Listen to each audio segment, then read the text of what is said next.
નમસ્કાર.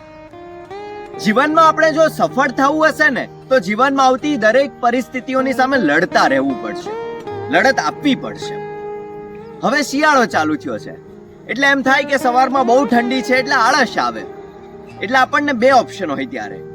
એક, આપણા કમ્ફર્ટમાં રહેલા બ્લેન્કેટની પાસે આપણે બેસી રહીએ, અને બીજું એ કમ્ફર્ટ ઝોનમાંથી બહાર આવીને, એ બ્લેન્કેટમાંથી બહાર આવીને જીવનમાં લડત આપીએ. જો જીતવું હશે તો બ્લેન્કેટમાંથી બહાર આવવું જ પડશે. બ્લેન્કેટમાંથી બહાર નહીં આવીએ તો આપણને કંઈ પ્રાપ્ત નહીં થાય, ફક્ત હૂંફ અને આરામ પ્રાપ્ત થશે, બીજું કંઈ નહીં થાય. પણ જો લડીશું ને તો કંઈક વિશેષ ચોક્કસ પ્રાપ્ત થશે.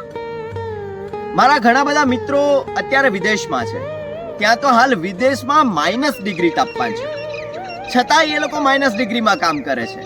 કેમ? કારણ કે એમને જીવનની સફળતામાં +ડિગ્રી મેળવવી છે. જો આપણે પણ જીવનની સફળતામાં, જીવનમાં +ડિગ્રી મેળવવી હશે ને તો કમ્ફર્ટ ઝોનને છોડવો પડશે, પરિસ્થિતિની સામે લડવું પડશે, મજબૂત રીતે લડત આપવી પડશે, થાક્યા વગર. તો આપણે પણ ચોક્કસથી સફળ થઈશું જ. સફળતા દૂર નથી.